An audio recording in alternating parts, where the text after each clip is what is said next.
is Kristen, Hajduk. For those of you who don't know me, this is sort of nerd prom for me because it's got all my deaf friends, but I actually did get my graduate degree from University of Chicago.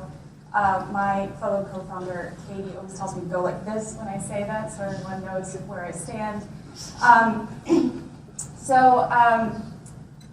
What is No Exceptions? That's a good question. No Exceptions was a coalition that I co-founded. It was made up of post-9/11 veterans and national security experts who happen to believe that there should be no obstacles to women serving in the military. The reason why I am here, I am a civilian, and I was happy working at a think tank, sitting quietly in the corner, typing into a database, when I was given a research project with the Marine Corps. And during the conversations with some of my leadership, who were all retired, male, white, I asked why the Marine Corps still had occupational specialties that were closed to women. And they said the most debilitating sentence to innovation. Their response to me was, because this is the way it has always been. And from that moment, I started doing research. And I found out that the Marine Corps wasn't alone. There were 20% of the MOSs in the military that were closed to women, that equaled to over 200,000 military occupational specialties. So I thought, well, this is an easy one. This makes a lot of sense to me. There should be no obstacles to women. It is, the 21st century. And it turns out I wasn't alone. In 2013, a couple of months after I had that conversation, then Secretary Leon Panetta wrote a memo that said the services and SOCOM had to look at all of their closed MOSs, and they had to provide reasons why they were going to continue being closed. And their arguments had to be based in data, in rigorous factual studies. I was like, hey, rigor, data, facts, that's my jam. I need to get involved in this. So I actually got a job in OSD SOLIC. SOLIC is the office within the Secretary of Defense that was responsible for oversight of US SOCOM. So when I got there, my job was to review everything that SOCOM had done, all the studies they had done, provide advice and talking points to the Assistant Secretary of Defense for SOLIC. These are all the studies that DoD did that looked at women. Women who had been serving in the military since its inception. I'm not going to go into the data. That's like a 3-hour presentation. I'm not going to go into the policy itself so much because we're talking about death kind of stuff here. But I do want to talk about one of the studies because it's important. The Joint Special Operations University did one of these studies for US SOCOM. And in the back of the study is an appendix. The appendix was a survey that was given to US SOCOM retired SOF senior leaders. This was who they thought had the most experience in SOF. And they did. They served our country, they protected us, they did amazing things for us. The survey also included some demographic questions, like what is your gender? Well, it turned out that everyone that they surveyed was male. They also asked, what is your role? So they were commanders of SOCOM, TSOCs, component commands, senior enlisted advisors, and they were ambassadors. They also asked one other very important question. Have you ever served with women at the tactical level? Why is that important? Well, because the next question was, how do you feel about women in SOF? And it turns out that only 44% of those they surveyed had ever even served with women at the tactical level. Now, SOCOM wasn't alone. They weren't the only ones, because all of the services gave this to their senior leaders. And it turned out that their senior leaders had simply had a different experience in combat than post-9/11 veterans, than our peers. So I did what most people do. They go to happy hour and they bitch about their work. So we were talking with some of my friends. On the left is Mary Kate Cunningham. She is Director of Public Policy for American Society of Association Executives. To her right is Katie Van Dam. She is a Marine Corps Cobra pilot. She's now in the reserves. And if that wasn't enough, she's getting her master's degree at CSIS, so she's clearly an underachiever. To her right is Lynn von Koch-Liebert. Lynn is the Vice President of DynCorp International. So we were sitting here, and we were like, well, we need to do something. We feel like there's a gap here, and it needs to be filled. But we immediately recognized that we needed more friends. So we got more friends. This is a group from the Truman National Security Project. They helped us talk about what our name would be, what our mission would be, what our goals would be. That is where we came up with the name No Exceptions, because that is what we wanted the decision to be. The goals were pretty simple. One, we wanted to keep our jobs. We thought it was important that no one got fired in the midst of this. We wanted to put ourselves out of business. Our goal was to no longer have to advocate for this issue. We also wanted to use facts as our argument in the discussion. We didn't want to become emotional. And finally, we wanted to provide a voice and a platform for post-9/11 veterans who had served with women, who knows what women can do in combat. So, didn't have a lot of people, didn't have a lot of money, didn't have a lot of time. So, the internet. We went to social media, and we used that to get our word out. And we started raising public awareness through national campaigns and events. We did a CrossFit WOD for First Lieutenant Ashley White. She's the only female veteran that a CrossFit WOD is named after. We did a Change.org petition with Captain Zoe Riddell, who served on the FET team, and we did several things with, not formally. And then there's this. Every day I was answering questions about things that you don't think you go to grad school for. Let's just say that. The pushback was intense, it was emotional, it was personal, and it was constant. We realized that it wasn't just about changing bureaucracy. It wasn't just about changing the way the military works. It was about changing the way our society views women. So we needed better friends and bigger friends. So that's what we did. We reached out to the community and we started hosting events that were specifically targeted towards changing the minds of those who are in decision-making positions. On the top right is a panel that we held. Duffy Campbell on the left is the president of the National Women's Law Center. Monica Medina was the special assistant to Leon Panetta who wrote the memo. To her right is Elmira Basrelli of the ACLU and Zoe Bedell. At the time, ACLU had filed a class action lawsuit against the Department of Defense, defending women like Zoe who had served in combat positions but weren't giving recognition by the military. We attended a lot of events in DC and supported events that talked about women in the military. The event on the bottom left is Deborah Lee James, the Secretary of the Air Force. Dr. Vince Hill and General Barnell also spoke at that event, and it was headlined by Michelle Flournoy. On the bottom right here is an event where we were invited to bring someone to speak on the panel. And you might notice the person on the bottom right here, that's Lindsay Rodman. She is also a defer, so she helped us out a lot. We also had a congressional campaign. Those that could lobby the Hill did. We did research on HASC and SASC members that were providing oversight of the Women in Service Review, which is what the department eventually ended up calling the review. We also did what I would say some targeted insurgency. This was, the top right was an event that we did. You might notice some people next to us. It's Kathleen Hicks and Michelle Flournoy was at a private salon that we held. And the top left, Katie was actually given an award, the Tiffany Circle Distinguished Warrior Women Award, and we found out that Secretary Carter was going to be at that event. So it just turns out that Katie's entire acceptance speech was about no exceptions. These were also all of the organizations that we spoke to in order to sort of broaden our network and get our message out there. And I would just say for every logo that you see here, there was at least 5 organizations that turned us down. We did a lot of writing. Ryan was a big help here. We did a lot on War on the Rocks.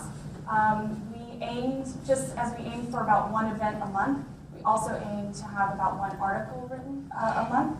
Sometimes we were successful, sometimes not. Again, General Barno and Dr. Benson did a lot of writing as well, which also helped get the word out. Okay, so I'd be remiss if I didn't talk about deaf. Josh Marcuse ran into me in the Pentagon halls one day and said, "There's this thing, you have to go to it." And Josh was always right, so I did what Josh said. It was a working group that DEF put on to talk about what the future of the force would look like.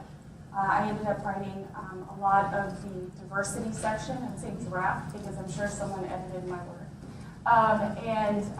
It not only dealt with policies regarding gender inclusion, but it was also included a lot of discussion about policies about recruitment and retention, not just of women, but also about minorities.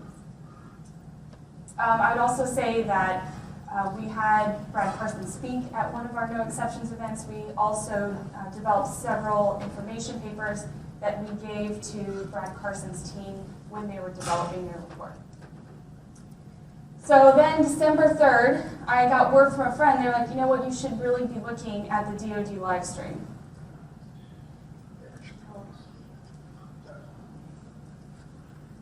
Oh, that's okay. It should be on. All these remaining occupations and positions for women. There will be no exceptions. This means that as long as they qualify and meet the standards, women will now be able to contribute to our mission in ways they could not before. They'll be allowed to drive tanks, fire mortars, and lead infantry soldiers into combat.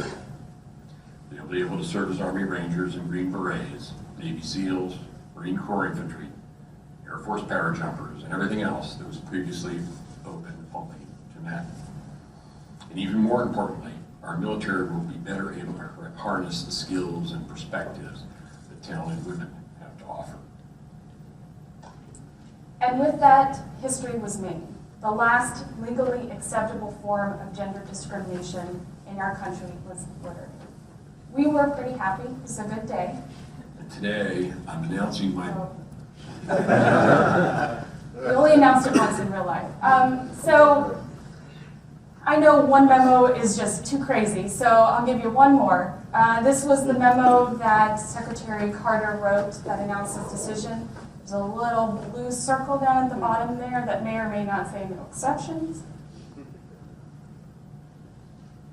And of course, social media came to the rescue.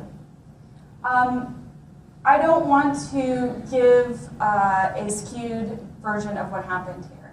No exceptions was one very small piece of the community that made this decision happen. We were certainly not the only ones. I think we filled a necessary gap, but we can certainly not take the credit. My personal favorite is the Madeleine Albright tweet. It's pretty cool when you have someone like that using your hashtag. So the question is, what does this mean for innovation? What does this mean for deaf? About halfway through, it was kind of tough. We were in the weeds, and not every event happened, not every article was published. We weren't sure we were making a difference, and we didn't even know if these obstacles were going to be removed for women in the military.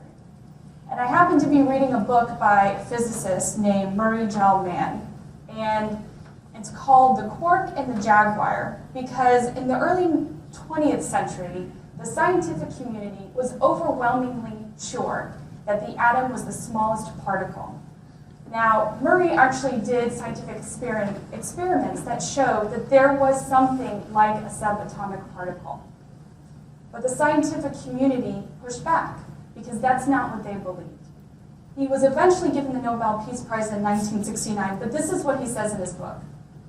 Almost always, the novel idea includes a negative insight, the recognition that some previously accepted principle is wrong and must be discarded. It is only by breaking away from the excessively restrictive idea that progress can be made. Now here's a person at a different time, a different perspective, in a different industry, and yet he's experiencing the same kind of opposition that we experienced when we were trying to change this policy. It helped put a name to what we were experiencing, and it helped shield us from the opposition that we would get from that point forward. And so it was a turning point for me personally. And I say that to you because this opposition is the first order of the innovation that we all seek. Maybe not in the same form, not maybe in the same way, but this is what we all deal with, and this is what we struggle with, and this is why innovation is hard. But we do it because we know it's important, and we know it needs to be done. We also do it because of this. So that's my time. Thanks so much.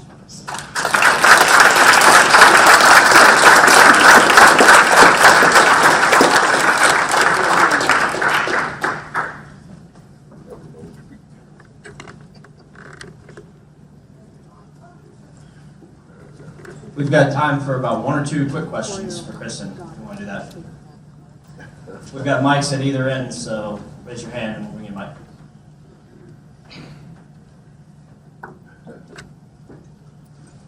mic. So what's your perspective on, we've had a lot of initiatives so far in the Army to, I guess, recruit women for, upper level positions where they haven't gone through the lower part. I guess what's else beyond that? I mean, I think a lot of people do feel that is, actually people are now being moved into positions that they aren't qualified for. Right. So we took a very strong stand on that women have to be qualified. And what you're describing is there's a feeling in the military, they're calling it a cadre. There's a feeling in the military that there has to be some presence of women before they can bring women into those units at lower levels. SOCOM actually did this inadvertently when they developed cultural support teams.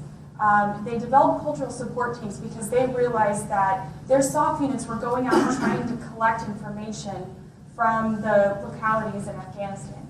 And they were missing half of the information because the women were unable to talk to them. So SOCOM developed a cultural support team.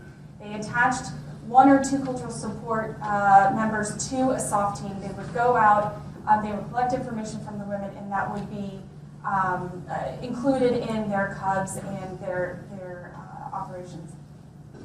The problem is because they weren't put through the same pipeline as those SOF units, it didn't matter that they were doing the same thing that the SOF units were. It didn't matter that they were serving bravely. It didn't matter that they were collecting vital intelligence. At the end of the day, people always saw them as different. And even if they did the best as their male peers, they were still going to be seen as different. So it is a policy problem. I don't think that people should be put in positions that they aren't qualified for. Then again, there are a lot of women who are trying to move into these positions now that they're open, and their superiors are saying, no, you can't do that. You're just too qualified, okay? So it goes both ways. It's going to take time. The bottom line is it's going to take time for women to get into those positions, and it's going to take much longer for them to be accepted there. I guess specifically, like, the Army has, So is like recruiting or allowing women to transfer into the infantry branch at their current rank, which is an opportunity that would not be available to men to do that. They would not be able to transfer and be company commanders and maneuver without having done it as platoon leaders. Is that, I don't know, I guess that's what has sort of bothered people so far. Maybe I'll give you my perspective on it, I guess. No, I assume we're talking about having people come in from other branches to, that were lieutenants, say, and combat engineers, and now are captains who want to branch transfer into infantry. There's two perspectives on that. One is that if you don't do that, you're not going to have any women in senior positions in any of the combat arms in the Army and Marines for another 20 years. That may not be an ideal situation. In the Navy, I'm sure we have some Navy folks in here. We didn't take just ensigns in and move them up the naval ship pipeline. We took people in from other places, they had to be qualified to do that first. So I think there are, taking somebody out of quartermaster, who's a lieutenant or captain quartermaster, and then making them a major in an infantry battalion, probably not a great idea. Taking somebody who's a combat engineer or who's been a frontline military intelligence person and move them in an earlier level is. The issue though is they have to be able to meet the physical qualifications. You can't put somebody in there who can't physically do the job. We've always branch transferred people at the junior levels, especially company grade levels, into other branches. That's not unique to women. That's been going on for 30, 40, 50 years. So I mean, we have to look at the individual cases, but the key is not putting people that are not qualified to be a battalion XO or a company commander of those jobs, I think. And I don't think anybody would disagree with that. So can I give one example? I'd like to give one example real fast if I can. Do I have time for one more quick story? Okay. That's good. I'm glad that didn't come from you. That was a good story. So a lot of what these studies were that the services did were looking at the physical requirements. They were trying to understand what the physical requirements were for certain MOSs and could women perform them. The other question was, are those physical standards related to operational requirements? Which, as you may not be shocked to know, some of those physical requirements were never really tied to operational requirements. They were just legacy physical tests that we thought in our study test physical fitness. There was one very prestigious think tank that was doing a study for one specific branch of the military, and they're like, well, we're really having trouble with this wall thing. And I was like, okay. I don't understand. They said, well, we're not really sure if it's a good physical test. I said, why? They said, well, we know that women use more lower body strength than upper body strength. So if a woman gets over the wall, did she really get over the wall? I was like, I'm sorry, you're gonna have to go back. Is this an existential question? I said, look, if the operational requirement is to scale a wall, then yes, they scale a wall, no matter how they scale it, as long as they scale it, right?